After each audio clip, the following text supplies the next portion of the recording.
Hey, good evening, everybody. Steve Kosniewski here. Hope you're all doing well on this Tuesday evening, August 13th, 2024. And tonight I'm going to be talking about my experiences this past weekend at Killercon Austin 2024, the premier event for splatterpunk and extreme horror in the world.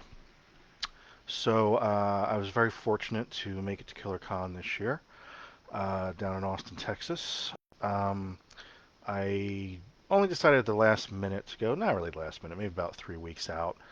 I'm doing a lot of events this year. I am October. I'm going to be absolutely packed. I'm going to British Fantasy Con in the UK in Chester. I'm going to Scares That Cares St. Louis, and I may also. I've been talking about going to an event in Pittsburgh as well. So lots of things going on this year. So KillerCon was kind of not necessarily on my radar. I was going back and forth because I was indeed nominated for a Splatterpunk award, and that was for Best Short Story for my short, My Octopus Master, appearing in Dead and Bloated from the Evil Cookie publishing, which is, of course, K-Trap Jones. K-Trap Jones's great publishing company. Um, oh, hey, John Durgan's watching. John Durgan says, "Congrats on the award, man. Thanks, thank you." And you've spoiled my entire stream now, John. But thank you. Um, so yeah, I won, and we'll get to that in a minute. But yeah, so basically, I was going back and forth about whether to go because I have been nominated. I believe this was my fourth nomination. Lionel Ray Green. If you guys don't know him, go ahead and look him up because he actually did a rundown, did all the research that I didn't, didn't do and didn't know anybody was doing to do a recap of the Splatterpunk Awards. And according to him, I have been nominated 4 times in the past, which sounds about right for the Hematophages, the debut year for novel. That's the only time I've been nominated for novel, which I lost, rightly so, to Ed Lee. And then 3 times for short story, for my chopping list, and oh, Sun Poison. Yeah, I really liked both of those. And I really liked my Octopus Master too. Um, and that was actually so the concept of Dead and Bloated, if you can't tell, is it's aquatic horror. And I figured that so what I like to do when I get invited to an open call or even I don't think I was invited to this one. I think I just submitted to it. I try to think about what people are not going to do. So based on the aquatic theme, I assume people would be doing sea monsters, going out on a boat, maybe a ghost ship or something like that. So I said I want it to be an octopus, and I want it to be in a Jacques Cousteau kind of patois. So the entire thing is written as though it were a Jacques Cousteau type oceanographer who decides to do horrible things to an octopus, and then the octopus gets her revenge. Um, which I'll go ahead and admit that I got the idea for that. I don't remember who posted it, but somebody posted that concept on I think the Splatter, maybe the Splatter Club Facebook page or something like that. Pretty much in whole, they were like, "Hey, did you know you could do these XYZ horrible things to an octopus?" And I was like, "Yeah, that would make a pretty good story." Um, and you guys all liked it. So the way that the Splatterpunks work is the first part is by public acclaim. You have the voters go and submit your work, and then they count up all the votes. And then once they have a slate of nominees, I think it's usually 5 in each category. Although there's been years when it's been 6 because you get ties and stuff like that. They're very exacting, these awards. They're very mathematical. So I think when they come across a mathematical tie, they just proceed, as we'll get into in a moment as well. So there's no like, oh, the organizers of the con get to break ties or anything like that. So you all, my fans and friends and family members, nominated me for the award, and then it went up to a panel of judges. Um, so that's what the prelude to Killercon is. Killercon being the event where they then hand out the splatterpunks, amongst many much other programming. But similar to the way say StokerCon is, there's a lot of programming and stuff, but the centerpiece is the Stokers. So, um, like I said, I did kind of decided to go at the last minute. Bought my tickets a couple weeks ago. I plan to take, I think it was a 6 or 7 a.m. flight out of Harrisburg, which is my local airport here. Patrick C. Harrison III says, sad to have missed it this year. Oh, the famous, what do they call you? P-Trips? PC3 or something? Sad to have missed it this year. Yeah, we're sad to have missed you, Patrick. Yeah, because we met a few years ago. I think we met. So I've been to 3 or 4 killer cons. I was definitely in 18, 19. Then yeah, so I guess 3, because then the pandemic happened, and I think in 20 they did the remote con. So I attended that, or quote unquote attended that. And then maybe they didn't do it in 21, and then I didn't attend in 22 and 23. Now, flying to Texas, driving to Texas is out for me where I'm located. It's a solid 24-hour drive, so that would be like 2 to 3 days on the road for me in any kind of reasonable sense. Um, so it's I have to fly, and then flying is expensive. And like I said, sometimes I have 8, 9, 10 other um, conventions and events going on in a year, and sometimes KillerCon falls by the wayside, but not because it's not a great con. It is. It's just can't attend everything unless you're John Wayne Kaminale. If you're John Wayne Kaminale, obviously you can attend everything. He's famously a road dog. I believe he spends more weekends on the road than not in a year, and makes his living doing that. Um, So I had a 6 or 7 a.m. flight. So got up at like 4 a.m. on Friday. Got to the airport. I actually went and saw Brian Keene, who is also local, and I knew was flying out at a similar time frame. I sat and talked to him for 10, 15 minutes, and he got on his flight. And oh, if only I had booked that flight, my friends. So my 7 a.m. flight was delayed until 2 p.m. Um, so I did not make it to my 3 p.m. panel, which was the only panel that I had scheduled for programming for the weekend. Um, I understand it went well. That was the Daywalkers panel, which was about working on your books around your day job. Um, So I had this awful delay and was stuck in Harrisburg for 5 or 6 hours. So I sat down, I worked on a book that I am editing for my small press, French Press Publishing. I'm just going to adjust this a little bit. I must be sinking down in my seat here. There, that's better. Now I'm a little bit more centered. Um, so it was all right. I mean, I had 4 or 5 hours. I brought my laptop. I finished editing this book that's going to be coming out in October, and I'm not sure I want to talk about that because I'm not sure how secretive we're keeping it right now, but more to follow on that. And, got some work done, thankfully, while sitting in the airport. Finally hopped on a flight and got into Austin around 6 p.m., 6 or 7 p.m. And God bless Joe Pesavento, another great author. If you guys are not, following, go ahead and look him up. He's a great author and a great guy. And Joe, I didn't ask him. I was fully planning to do the Uber thing. He texted me and was like, "I rented a car.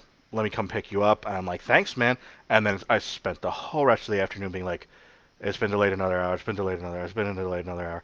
So Joe came and got me at 6, and we caught up a little bit.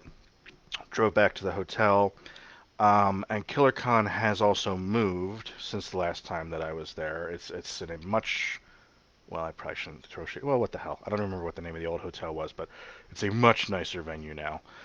Um, so I got there around 7 p.m.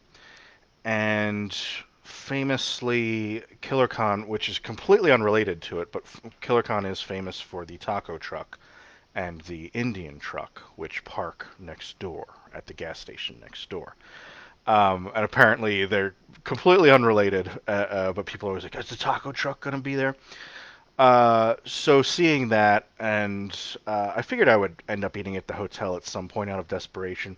Not that, I mean, I'm sure the food there is fine, but I don't generally like pub food, so I'd rather wait until I'm at, hey, you're out of options point before eating at the hotel restaurant.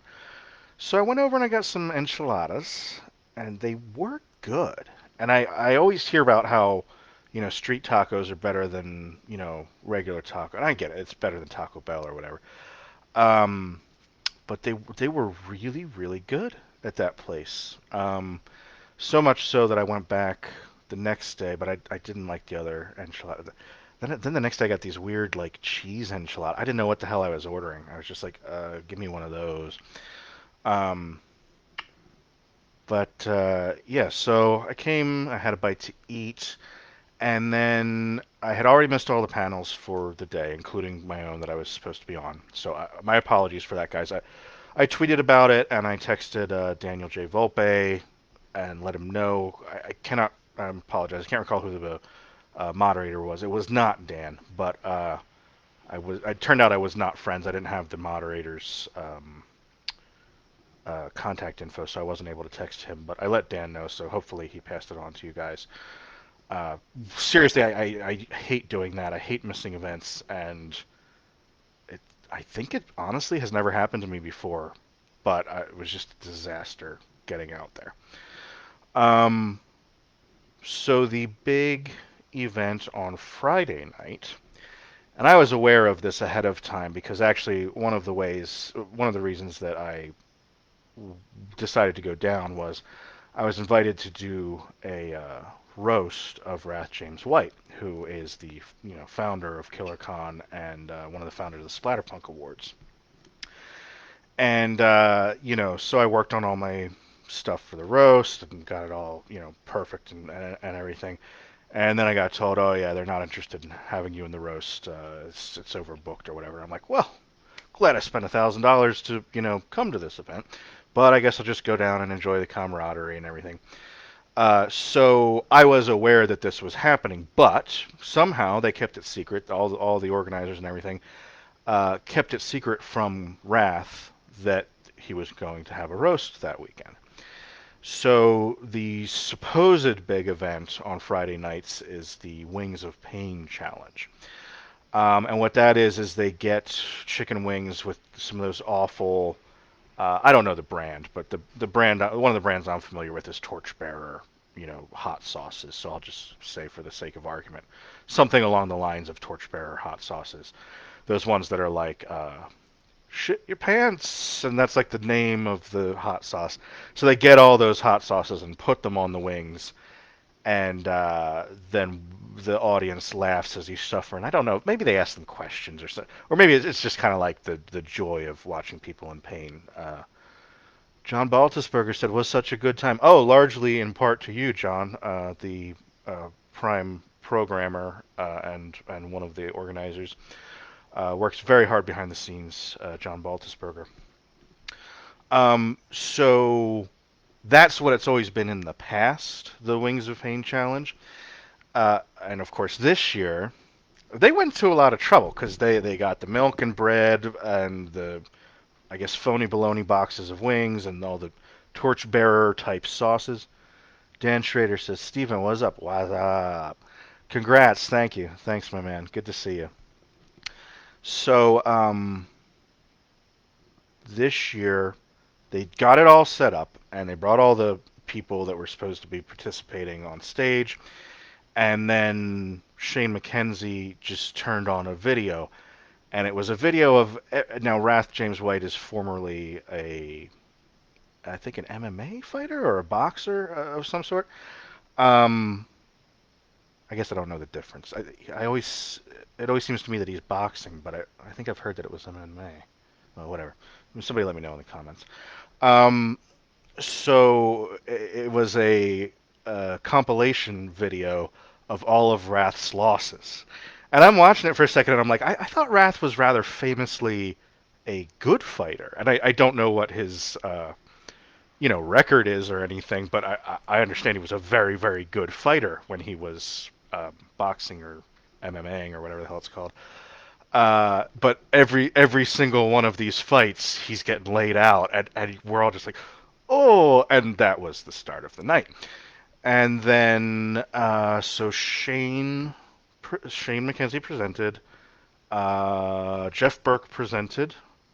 Uh, Patrick Ward says world class kickboxer. Is that right, or are you just fucking with me? Why does he always wear gloves in his picture? He's a kickboxer. Okay, then I was wrong on both counts. Okay. Um, Apparently he was a kickboxer. Thanks, Patrick. Patrick Ward, who was there. Great guy, Patrick. And you're an author too, right? People should check you out. I know we met, but I didn't. I haven't looked up your body of work yet. So put a link in the comments for folks. Um, so Shane McKenzie. Shane McKenzie was the moderator. Jeff Burke presented. Jeff Strand presented. Um, I think Lucas Mangum presented.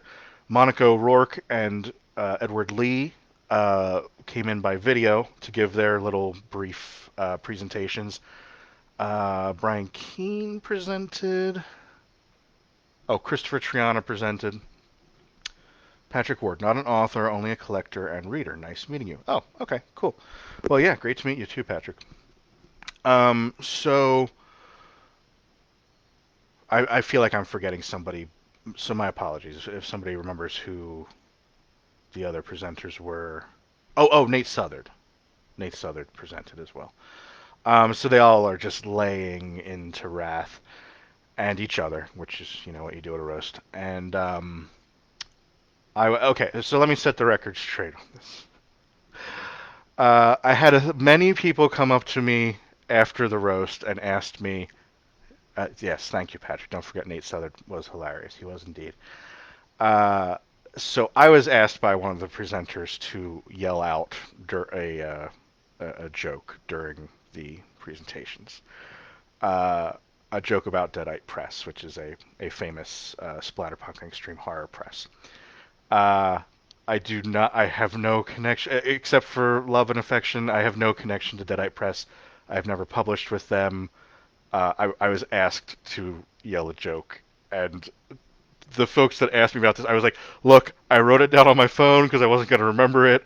It was not an off the cuff comment, and it was not a comment about the press. But this is what's great about shit like this, where we you know, I know this is one of Jeff Burke's favorite things is to do like anti-comedy and subversive guerrilla marketing and that kind of thing, to where people kind of don't know what's reality and what's not. So that was not reality. I have nothing but love and affection for Deadite Press, except for one book, which I also told Jeff Burke about over the weekend, which I think was his maybe one of his favorite parts of the weekend.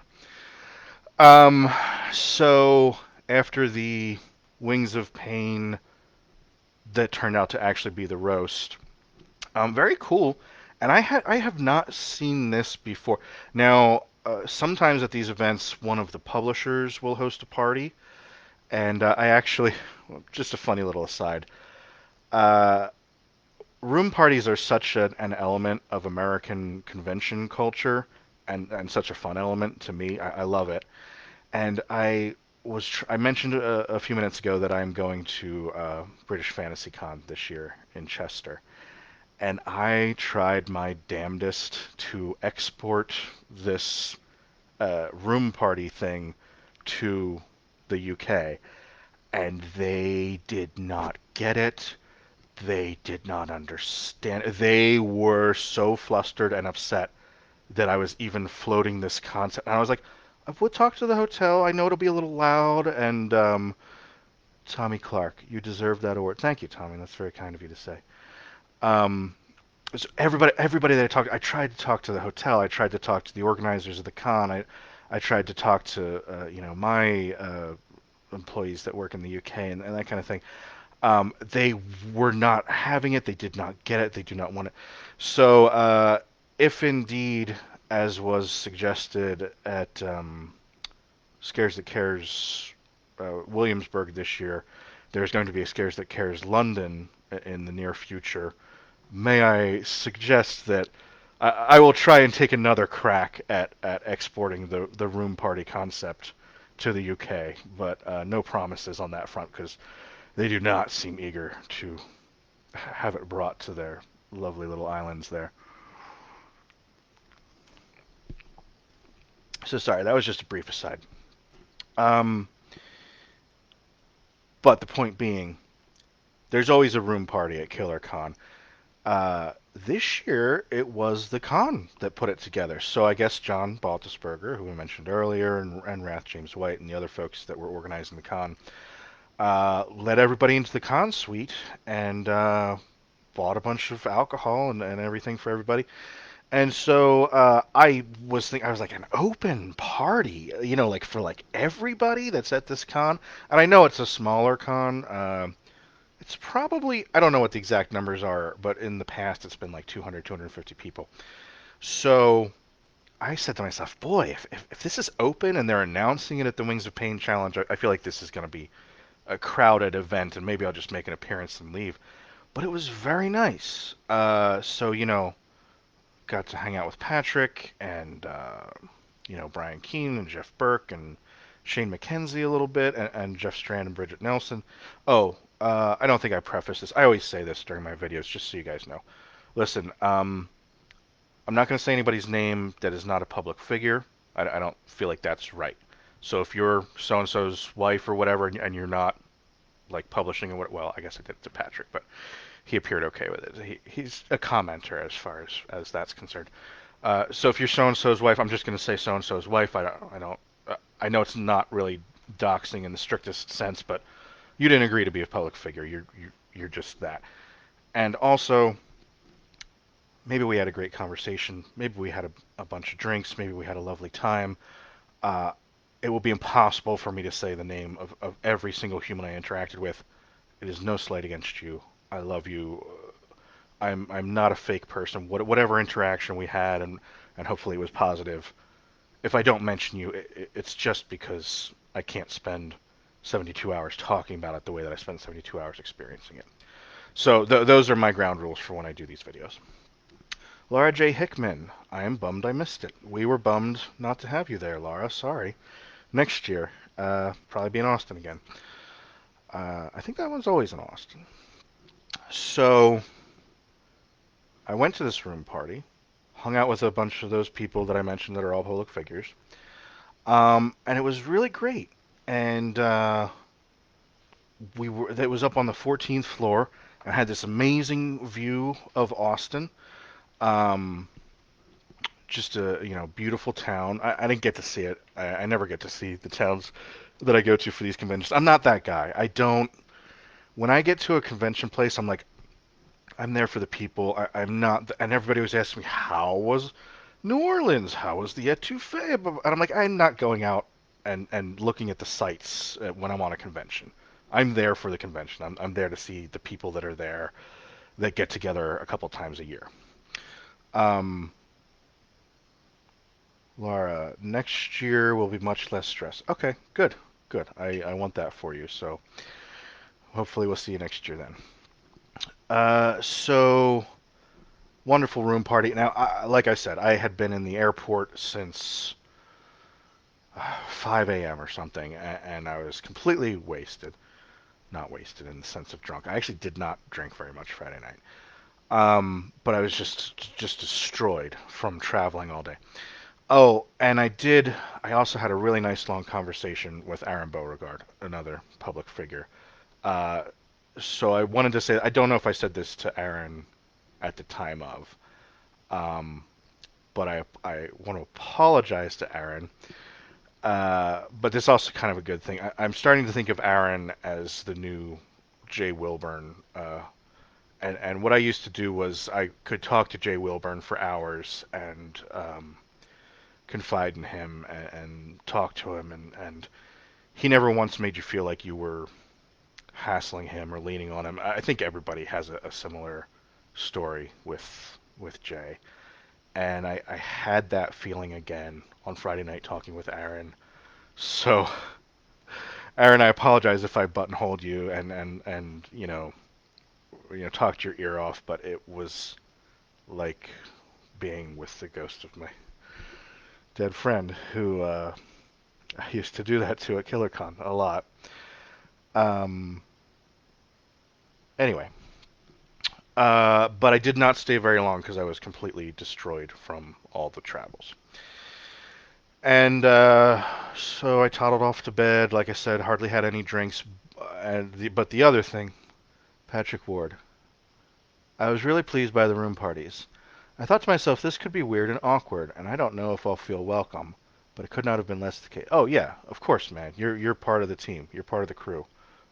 It's like Olive Garden. When you're here, you're family, and the possibilities are endless. So it's very much like Olive Garden in a lot of ways, and also the bottomless breadsticks at the con suite. So it really parallels. KillerCon is a lot like going to Olive Garden. So Laura, you missed it. You could probably just recreate that experience at your local Olive Garden. I would recommend the uh, the seafood linguine. It's quite good. It comes with a number of seafoods, mussels and shrimps and so forth, and it's even better warmed up later. Because I don't think they put enough milk in the sauce. I think you need a little bit of milk in the seafood sauce. Michael Hubert is laughing, perhaps at my Olive Garden joke, perhaps at the banality of existence. Um, so I looked like I had drank an entire eighth of whiskey on Saturday morning, and I did not. And my partner, I got on. The first thing I did when I woke up, I showered and I dressed, and I was like, okay, good. I got a little sleep, and I went out and I made a TikTok, and I said, hey guys, I'm heading down, and I held up, Razor Tooth. Now, this is what I was selling. This is my latest release with Stevie Copas, Razor Tooth, our little splatter slasher story. And I said, hey guys, I'm going downstairs to go and sell Razor Tooth. And my partner immediately texted me. He's like, you look like shit warmed over. She was much nicer about it. Like, how much did you drink last night? And I'm like, I didn't. So I think it was just being in a plane and sitting in an airport and sitting in the kind of the sun of the airport and made me just look red and ruined. But I mean, believe it or not, believe it or don't, I don't care. But I was not as ridiculously drunk as I probably appeared in that TikTok video. So I'll just uh, give you all that excuse right now, and you can take it for whatever it's worth. So yes, uh, the two events. So I missed my one programming opportunity. The two events that I had left was the Mass Award signing and the Gross Out contest, which I always enter because I have not been able to retire yet because I've not yet gotten a third win. I've only gotten two wins. You can't retire until you've got three. So I'm just perpetually in it. It's just Groundhog Day for me now, doing Gross Out contests at every event I go to, desperately trying to get that third win. Um, so mass author signing. So I headed down to the venue uh, where everybody was set up and selling the very best in splatterpunk, extreme horror, and hardcore horror at 10 a.m. on a Saturday morning in Texas. And I got to sit next to CV Hunt, who is a friend of mine. I wouldn't say we're very close. We're friends. We're very friendly. She's also a publisher of mine. I'm sorry, they are also a publisher of mine, and they published The Perfectly Fine House in 2020. And it was just great to be able to sit and catch up for a few minutes. And I don't know if I'm going to get to talk to you again, Carrie. And obviously that's what the C stands for. Well, actually, I don't know. I think it is. I probably have their real name on a contract somewhere, but I think it's actually Carrie. Everybody calls them Carrie. Um, so I got to talk to them for about an hour.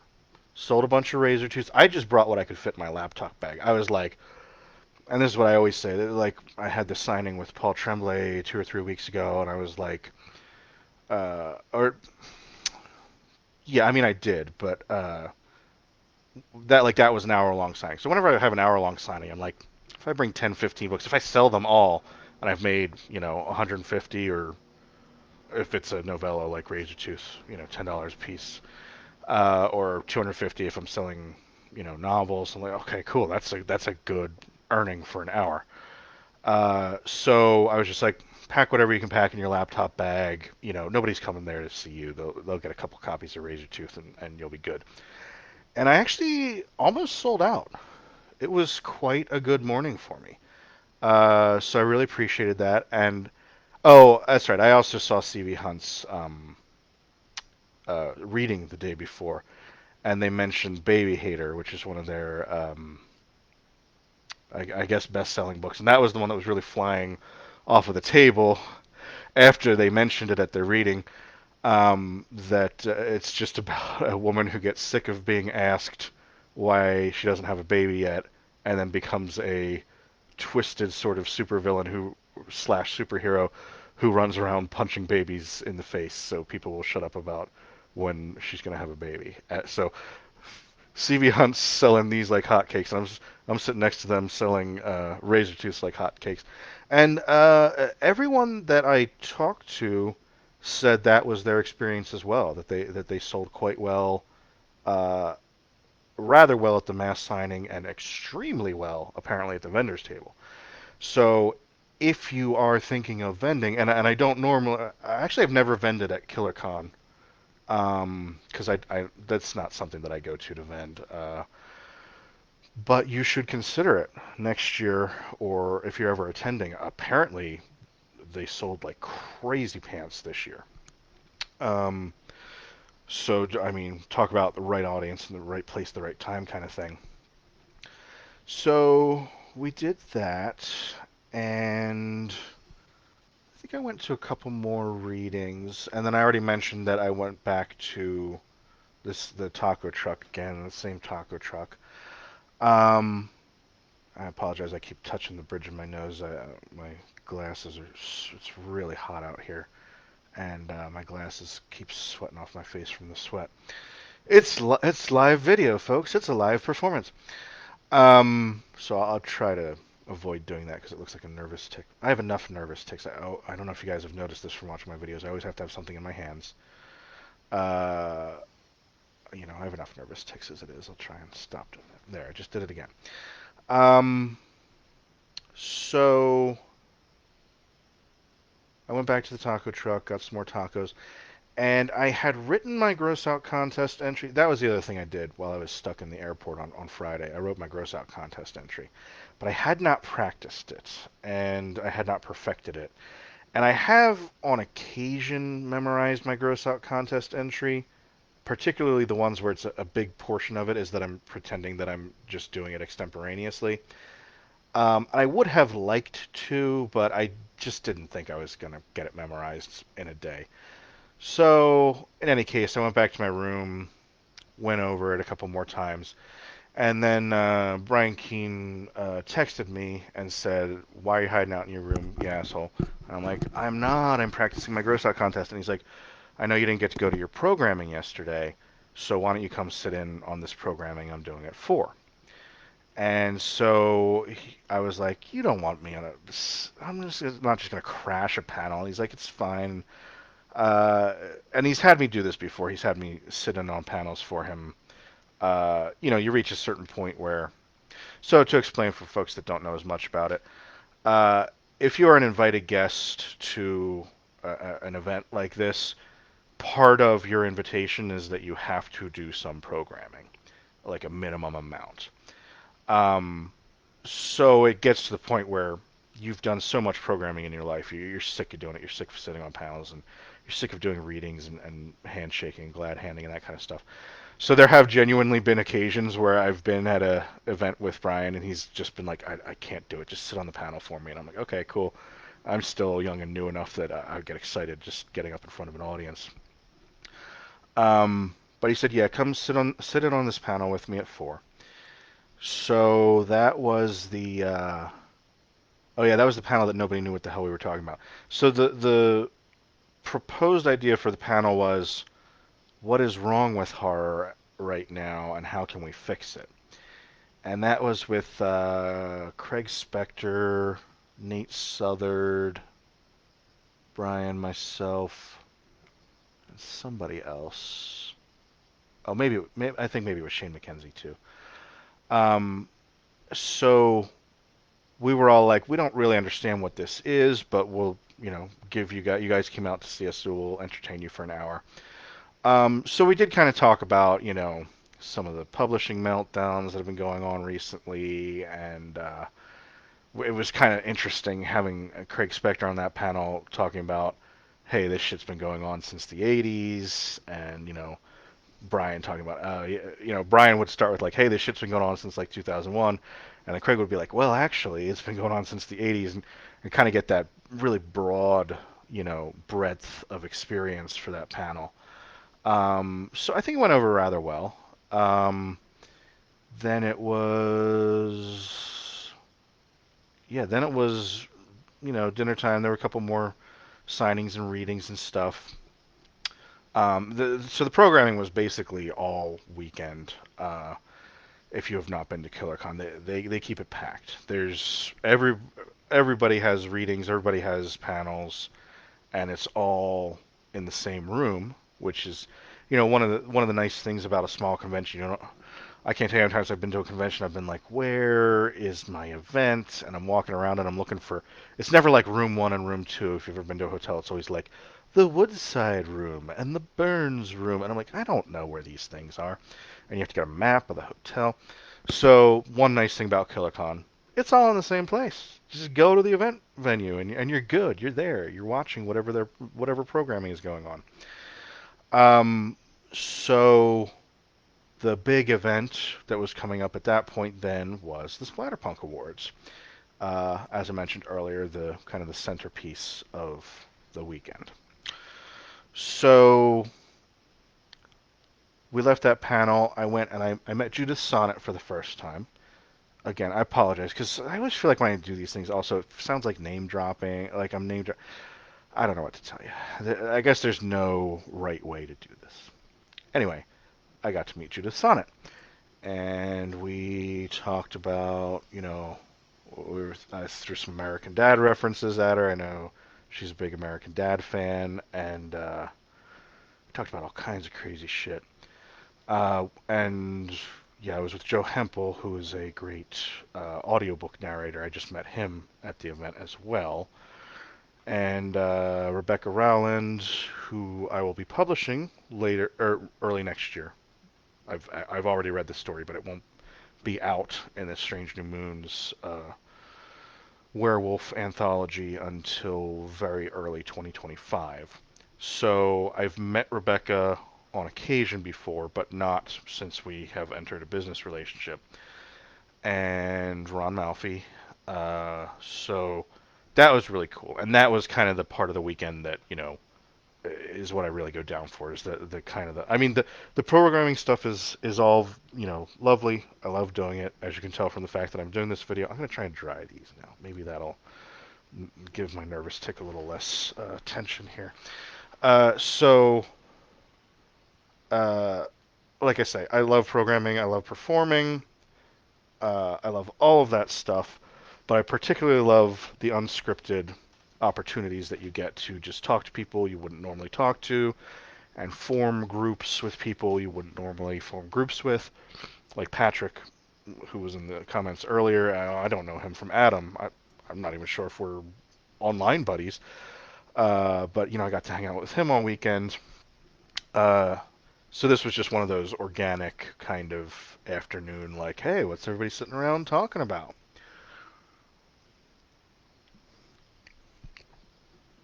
So Uh, then Splatterpunk Awards. So that came off at 9. And I'll just go ahead. So like I said, I mentioned Lionel Ray Green did a great piece on this. I saw, I think, File 770 and Locus and probably a couple other people will be announcing it. But for those of you that were not there, um, it was very cool. So it seemed like the weekend of blindsiding Wrath James White. So the first thing they did was we knew Ray Garton, who unfortunately passed away very, very recently. I think just a few weeks ago. Ray Garton was to be admitted into the Hall of Fame, the splatterpunk. I think it's called the Hall of Legends.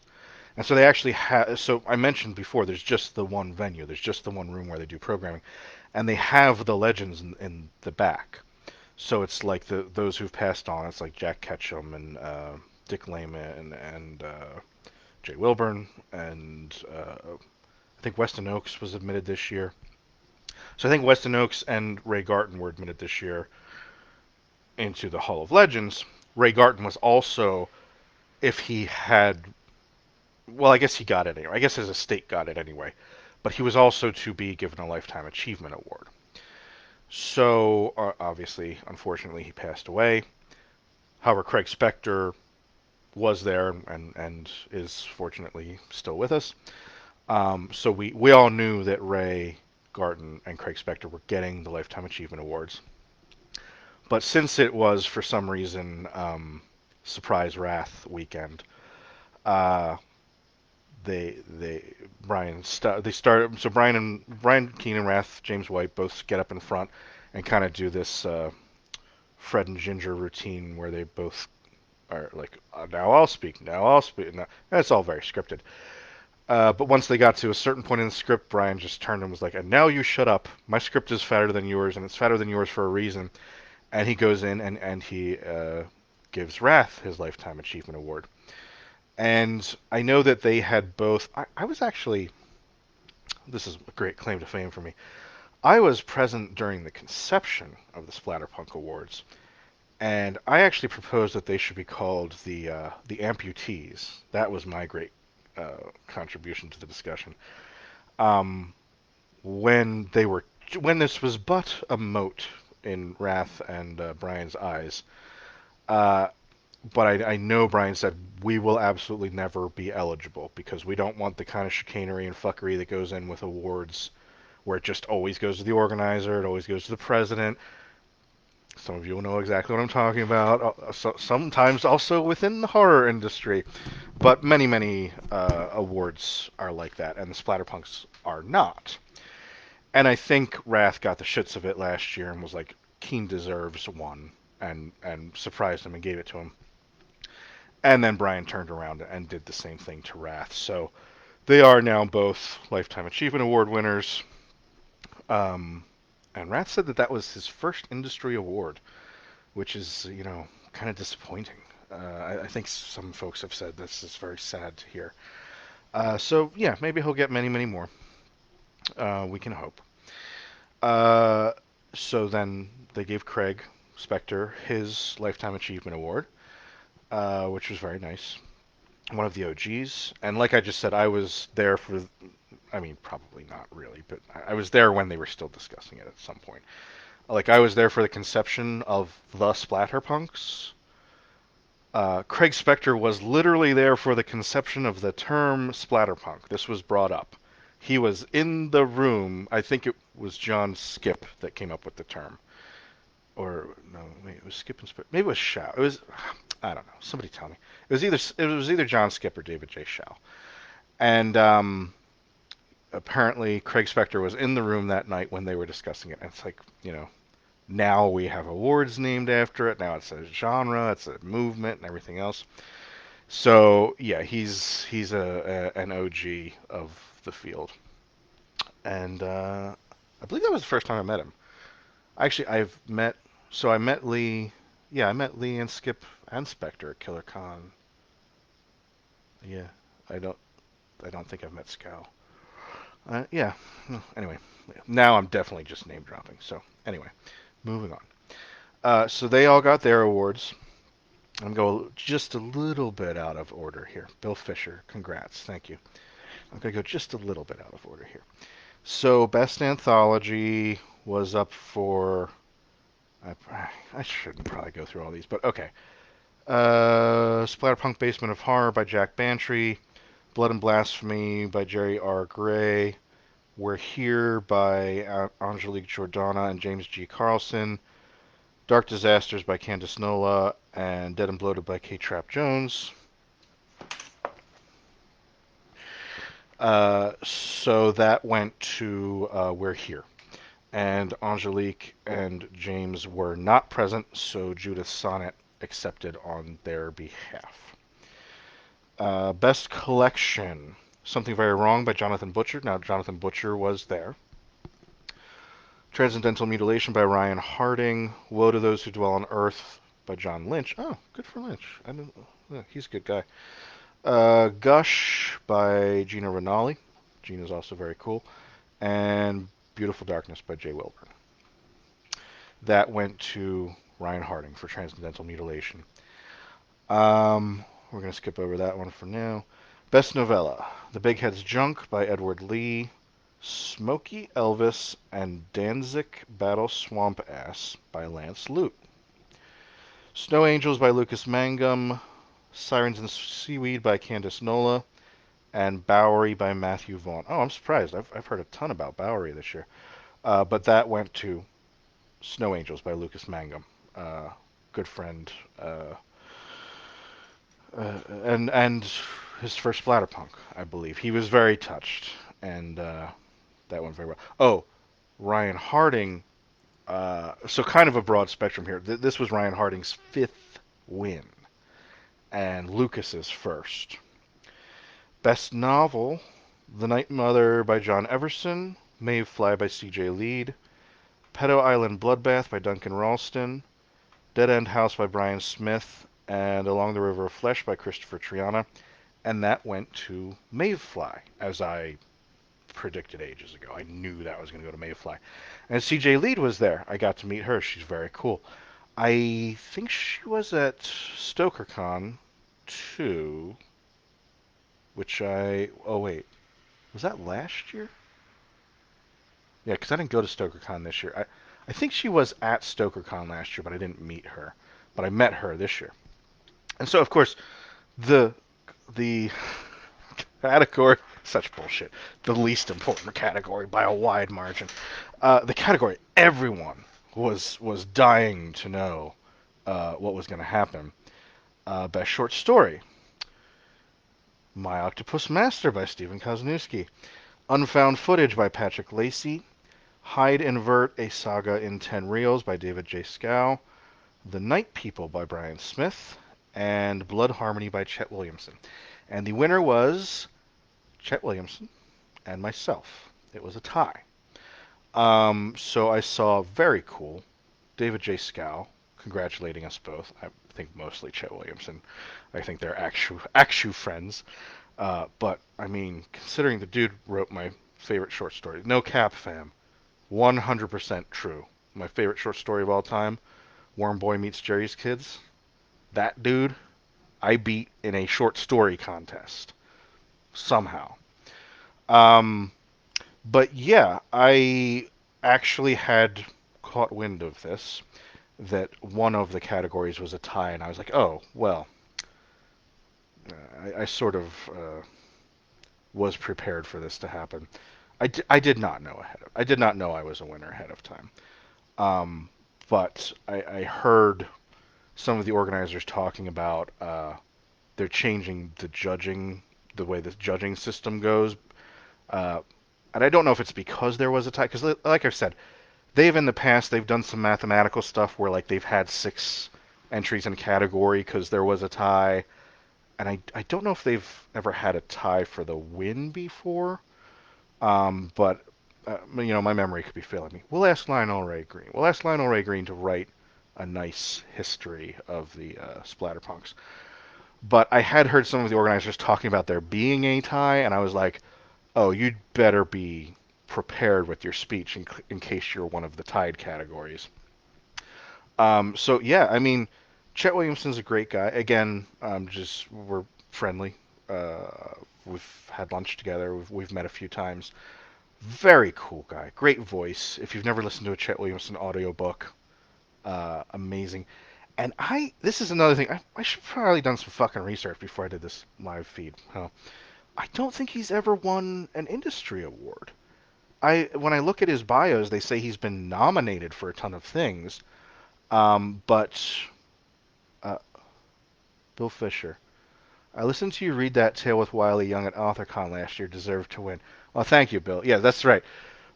So, all right. Well, let me just finish up what I was saying about Chet. Chet Williamson, very cool guy. Great voice. Listen to the Clickers series, or what was the thing I listened to him? The not the Running Season, Dark Hollow by Brian Keene. Amazing work, like the work with Hylenius the satyr, and Chet just like sounds like a satyr. He's amazing, an amazing narrator, but also an amazing author and a great guy. I really like Chet. So I mean, look at this. Look at this. Honestly, Patrick Lacey's a great guy too. I'm sorry. I'm just gonna wallow in it for a minute. You're watching my fucking thing. Fuck you. You can listen to me. So Patrick Lacey's a great guy. I've known him for years. David J. Scow, Chet Williamson, again, gangsters, and Brian Smith. So this actually, wow. The more I think about it, I'm pretty happy to have even tied for first in this category. So oh yes, Bill said that so I did. I read this story, My Octopus Master, and I told you guys a little bit about it in the beginning. It's a Jacques Cousteau pastiche, and the whole thing is there's like some French in it. Now, I speak a little French, German. My degree's in German, and you have to take a second language when you are a foreign language major. So French was my second language, and therefore the language I'm third most proficient at. Um, I'm much better at German. Um, so, but I speak enough to throw in some French phrases and put on a French accent. So I start reading this. We're sitting there, and Wiley and I believe we had to fill an hour. Like we had both prepared our like 5 minute, fresh tales that we always prepare for events, but we had been given an hour to fill. So I was like, oh, well, I have this new thing, and I must not have even submitted it yet if it was in. Oh no, this is for 2023. Okay, that makes sense. So it was out then. So I started reading this story in the Jacques Cousteau accent, and I forgot it is like a 3,000 word story. So it's like 15 or 20 minutes, and I'm like, the oceans, and I can't drop the conceit. I mean, some people would have, but I cannot like negate my own premise when I'm doing like a live performance like that. And I'm like, oh my god, I forgot how fucking long. And I'm like, this the octopus. She is like the sea, and I just have to keep doing this horrible French accent, for 20 minutes or something while I'm reading. And I'm like, oh, never again.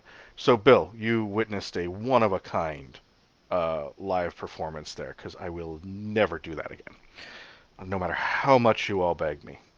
Actually, you know what? If you guys raise some money for charity or something, maybe I'll do it again. So, uh, they announced my name, which I never thought to hear. I kind of resigned myself to never winning an industry award. Uh, I've, I think I'm pretty cool as a cucumber publicly about stuff. But if you've ever met me in person, and it's been honesty hour, I've probably told you how overlooked I feel in this genre, and I feel like I never got to be. I was certainly not one of the OGs in anything, and I'm not one of the cool new guard. And I came in at a very weird time, 2013, when Brain Eater Jones first came out. Like it was not like a banner time for splatterpunk or horror or anything like that. I wasn't making waves, and I either missed my opportunity or haven't got my opportunity yet, or something. Um, so, like I said, I try to be pretty cool in public about it, but I really have, especially lately, been feeling this like, what am I doing? Do people care about what I'm doing? Do I need to keep doing this? So they announced my name, and I'm like, oh my god. And of course, I had a speech prepared in my head. Bill Fisher, your commitment to the bit was impressive and appreciated. Oh, the Jacques Stowe, the French accent. Then thank you, thank you. Uh, so I couldn't believe it to hear my name again. Like I said, could have gone to Pat, could have gone to David Scal, Brian Smith, could have just gone to Chet. Almost did. Uh, yeah, I did not expect to be getting an award. I figured, okay, nomination number 4. It's a cool thing to have on your bio. So I came up. Uh, Now they had the splatter. So if you're wondering, although I guess it's not necessarily visible right now, but there's my shelf of self-indulgence up there on top of the bookshelf. Um, my splatterpunk, my Bernie is not up there. So they had not had them painted and fired yet. So the Bernies are basically just little clay statuettes right now. I guess there's some kind of production delays. And hey, maybe it's my fault. Maybe it's because they had to get another one made for, me and either me or Chet. Probably me. I'll take the blame. It's probably my fault that none of the Bernies were painted and glazed yet. Uh, so I came up and they said, you can either take your unpainted Bernies home or leave them with us and we'll paint them and send them to you. So I came up and I felt it, and it felt gritty. It was like clay. I guess I don't know what the material is, but I was like, oh no, this really needs to be painted and glazed and fired, or I feel like it's just going to crumble apart or something. So uh, if you have noticed, and I spoke to Wiley Young earlier tonight, he called to congratulate me, and he's like, you could have taken home an albino Bernie, and I'm like, I guess I could have had that, but I would rather have something that's got a coat of paint on it and will stand the test of time. So I got up, I gave my speech, got a few laughs. Like I said, I had prepared the speech in my head. I have in the past too for the hematophages and everything. Whether you expect to win or not, you've got to have something prepared.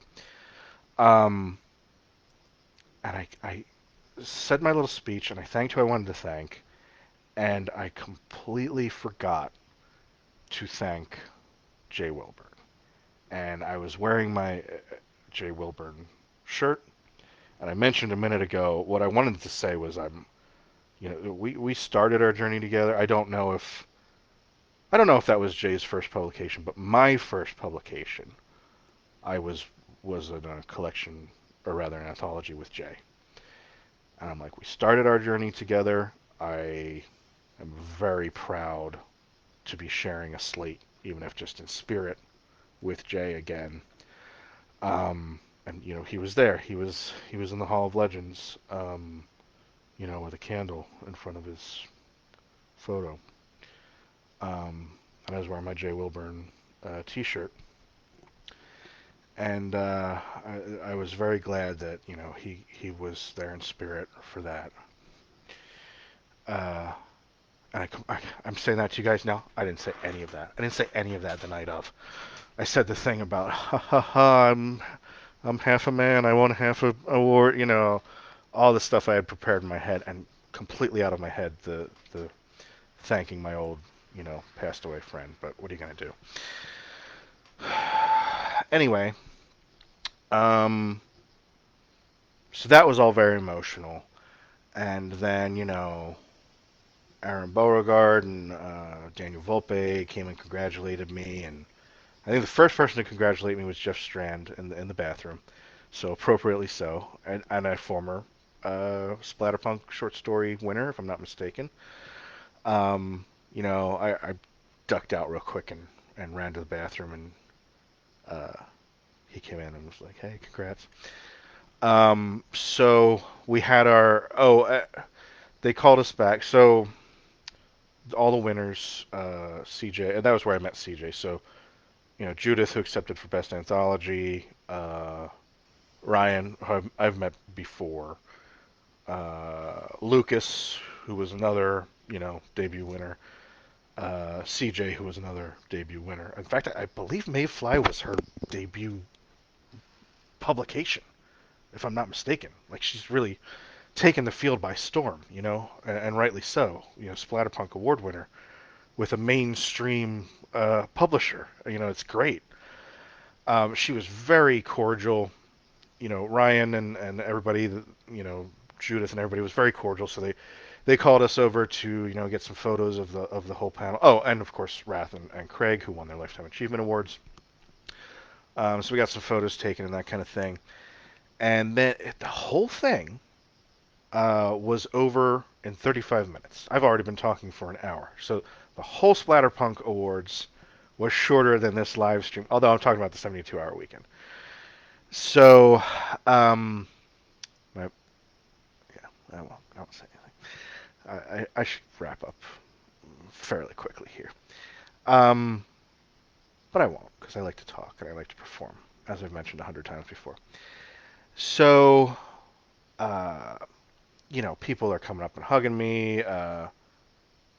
CV Hunt and their partner Anderson Prunty of Lotto Press. They stopped me in the hallway and they were congratulating me and everything. Um, and Bob Pastorella and Jerry Gordon. Yeah, again, if I don't say your name, it's not because I don't love you. It's just that I can't just sit here saying names all night. I already feel self-indulgent whenever I do it. So the whole thing was over by like 9:35. Got a few photos. It's 9:45, and the gross out contest starts at 10.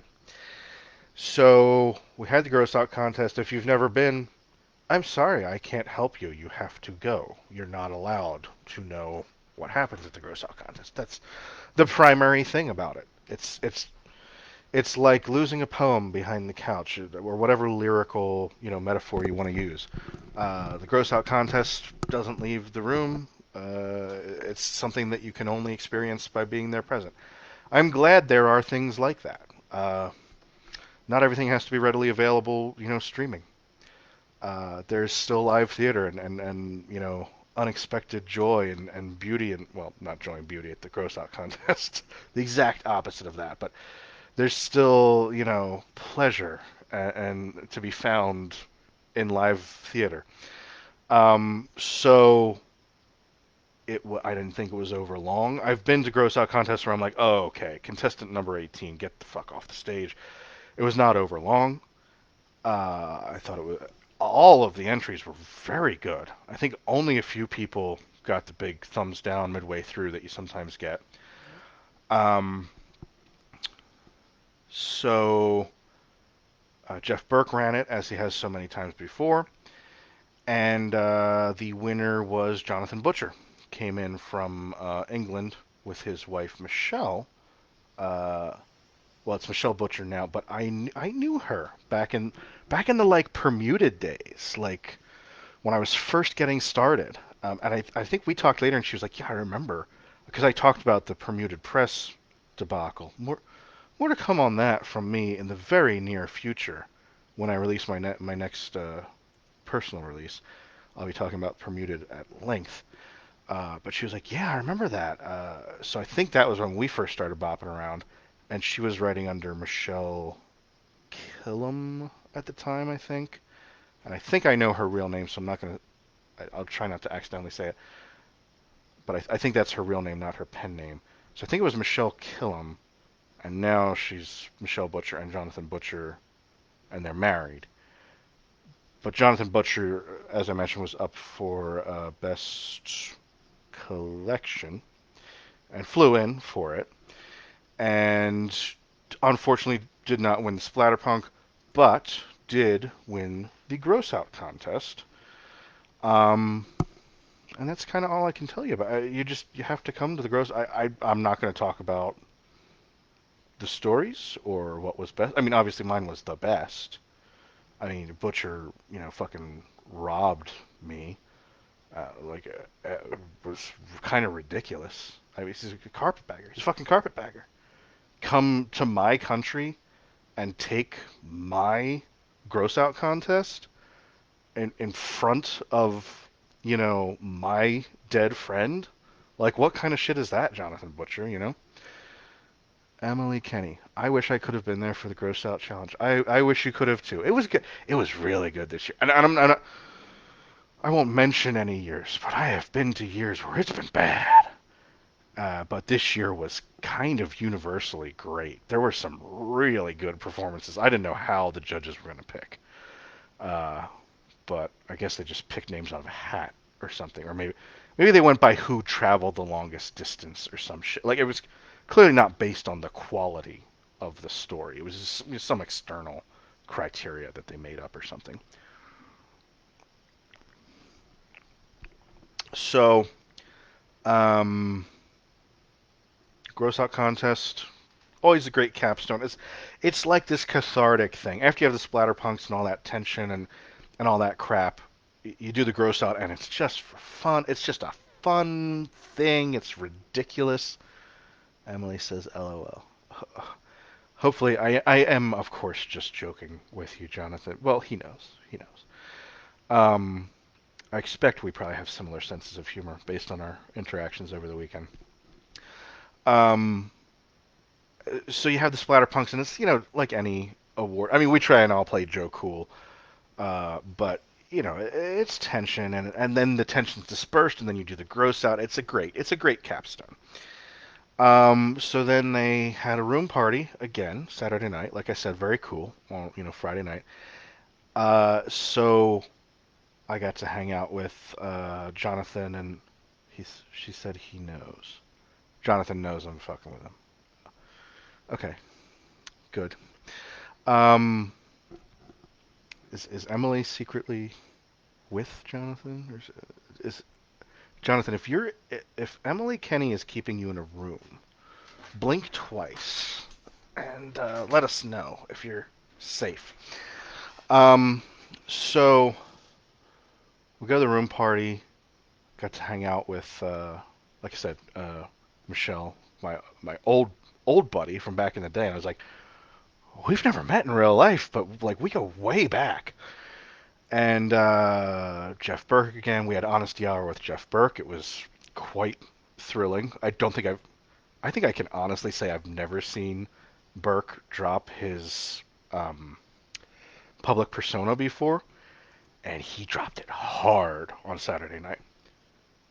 Oh, he blinked twice. All right, I am going to call the Bobbies. I'm going to call the Rosers to come running blue. I'm learning this project that I'm doing right now. I don't think it will be a huge uh, spoiler to say. It's written by a British author. It's set in the UK, and I'm learning the most ridiculous slang right now. So let's. As soon as I'm done with this, I'm going to call Interpol and have them come out and save Jonathan from your Dungeon of Horrors. But what the hell was I talking about? Oh, Honesty Hour with Jeff Burke was quite exciting, but not really my place to say any more than that. Got to hang out with Patrick, who was in the comments earlier, and Jason Cavallaro, who's always great. Those of you that didn't know before Killercon, Jason is a primatologist, and every time I see him, I always say, "How are the monkeys?" And he always tells me the best monkey stories. And I did not realize this year that he was going to publicly tell some monkey stories, so it was great. Um, and we stayed up till maybe not the wee hours. I think I got to bed pretty early on Saturday as well. Um, but that was very cool to be in the con suite again.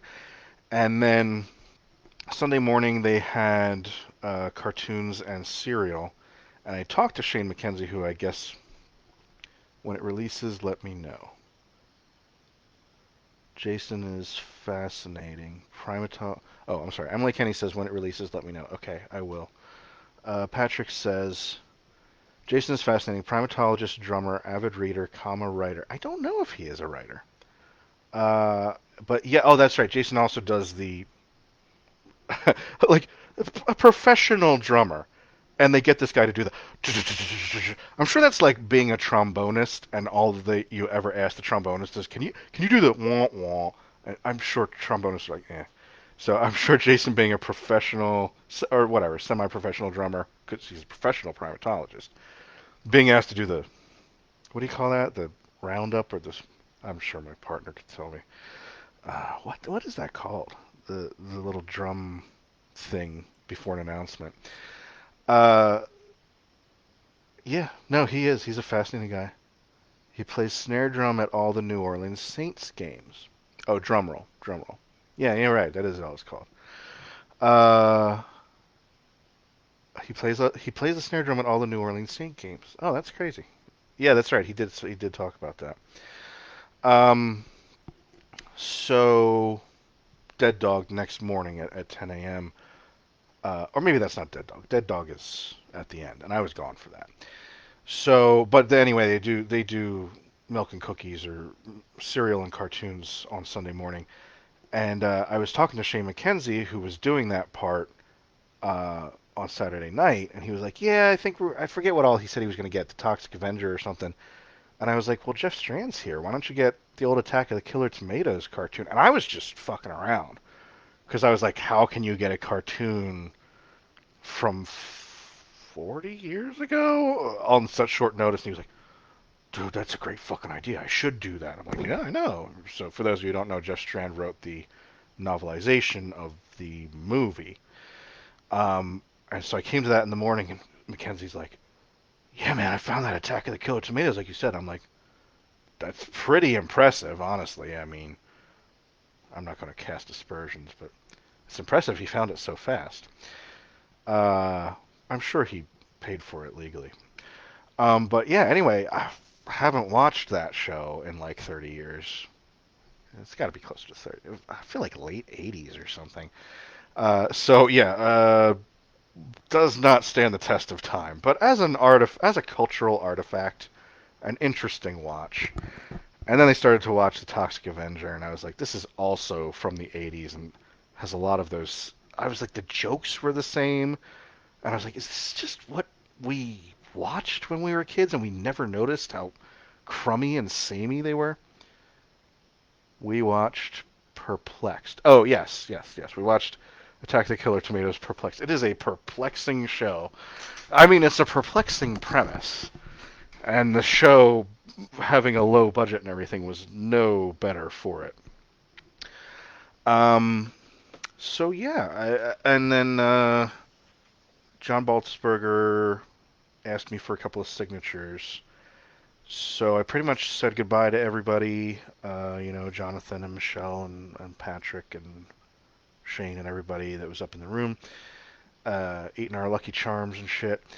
And I headed down, and I just had to give a couple signatures to John and say goodbye to Jay for the weekend, and then head out. And everything seemed to be going good. So I flew out of Austin to Chicago. That went off without a hitch. And then I had to sit in Chicago for 3 hours later than I was supposed to be home. Apparently, a bird had struck the wing of our aircraft. And the pilot told us, yeah, well, it's probably fine. Like, a bird's not going to hit an aircraft. But when a bird does hit an aircraft, we need to get it checked out by maintenance, like legally and I guess morally, before we fly.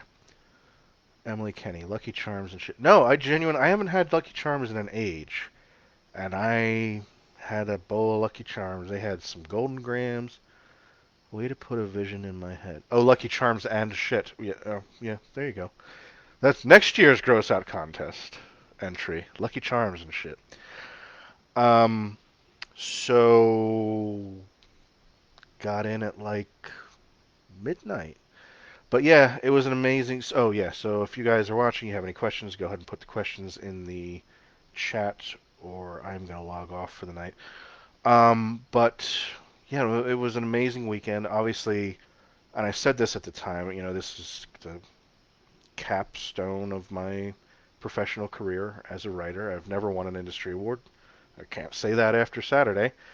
So very cool. Very grateful to, all the judges and everybody that, submitted, you know, my Octopus Master for the award.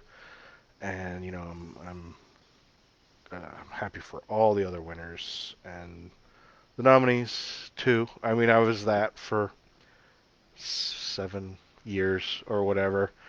It's very cool. I don't know if I don't know if I'm quite at the. So Brian Keane always says an industry award is just something to dust around, and I understand if you have to get to that point in your career where you're jaded. I'm not jaded yet. I'm very appreciative. I'm very excited. I can't wait to put it on my shelf there.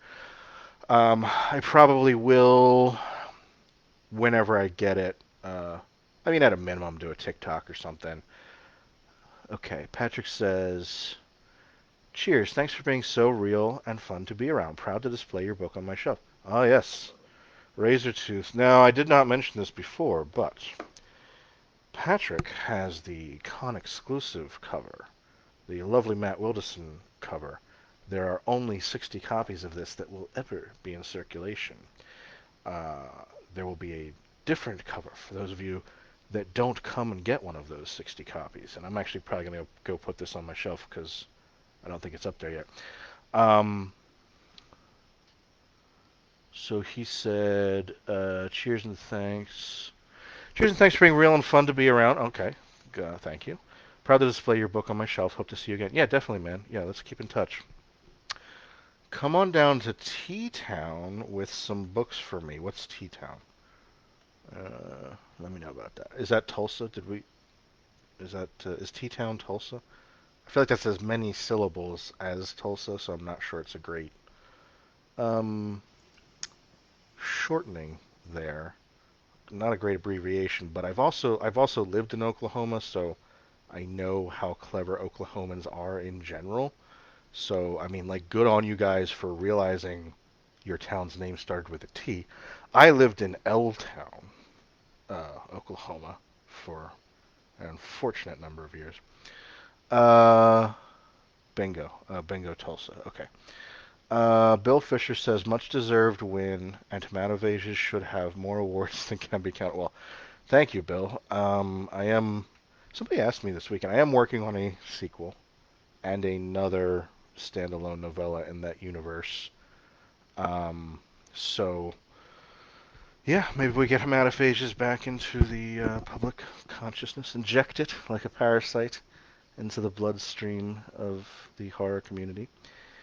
Bill Fisher, will you be at Scares That Cares in St. Louis? I will. Yes, I will. I am tabling with Dan Schrader, who was in the comments very briefly earlier. I believe Gavin Dillinger will also be there. Another writing partner of mine, although you guys have not seen that work yet because it's not been published. Wesley Southard and Wiley Young will be there. Probably a bunch of real people that you actually want to see too, I imagine. I hope none of us are going to turn out to be the guests of honor. I don't know. Uh, okay. So, if there are no other questions, thanks everybody. Thanks for listening to me. Bill Fisher, sweet. Oh, sweet that I'll be at St. Louis. Yeah, I've never been to St. Louis. I watched this documentary once. It was called Defiance, and it portrayed St. Louis as being invaded by, I believe it was 9 different groups of anthropomorphic aliens. Uh, and other anthropomorphic aliens came in later on in the documentary. I guess it was a series. It went on for quite a while. But that really put me off of visiting St. Louis because I was like, if it's full of aliens like that, will I be welcome there? Or, I mean, are humans welcome there? I mean, one of the characters in the documentary was a human who raised an alien daughter. So I guess there is some capacity for, working together there, but I didn't know that I wanted to breach that interspecies divide. So, but I assume it's just like that documentary. So this will be my first time in St. Louis. I'm going to study up None of you know what the hell I'm talking about. Have any of you ever watched Defiance? Has anybody in this stream ever watched Defiance? Let me know. Okay, Emily Kenny, do you think Killercon will ever want to host in Canada? I suspect not Killercon. Killercon is pretty much an Austin thing. It's kind of a local con. You could potentially see a Scares That Cares in Canada. I assume. Do you guys not have a great convention scene up there? I don't know. You know, that's funny. I don't think I've ever done a convention in Canada. And there's a lot of great authors and artists up there. Francois Vaillancourt, who did the limited edition covers for Brainerd Jones and the Hematophages, he's up there. He's a great artist. And Duncan Ralston, who was up for Pedo Island Bloodbath, and Steve Stred, and I guess Emily. Are you an author, Emily? Um, no, sorry, just leveling with you. I think KillerCon is a local Austin institution. Uh, you could probably get something up there. I bet you could get a Monster Mania. There's Monster Mania. Those guys will go anywhere. But maybe reach out to the organizers of Scares That Cares.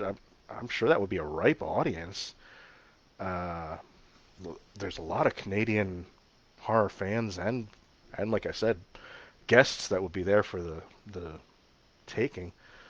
Um, I have a lot of sales in Canada. That'd be really cool.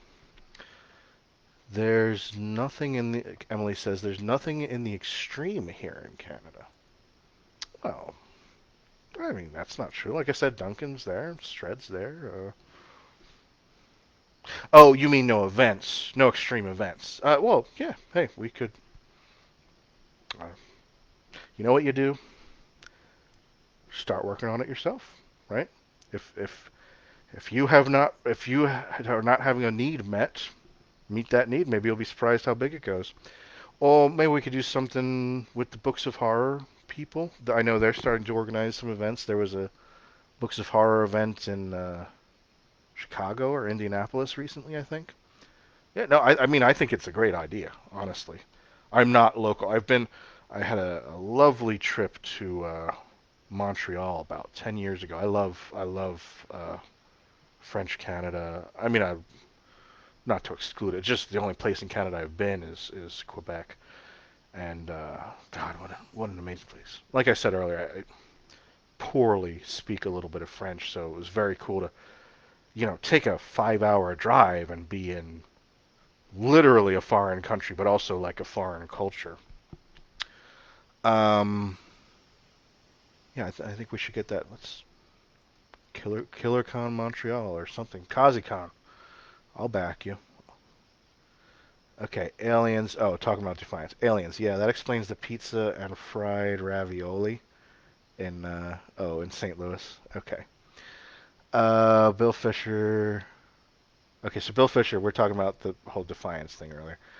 Uh, both of which I love, which may say some things about my genealogy. You love pizza and fried ravioli.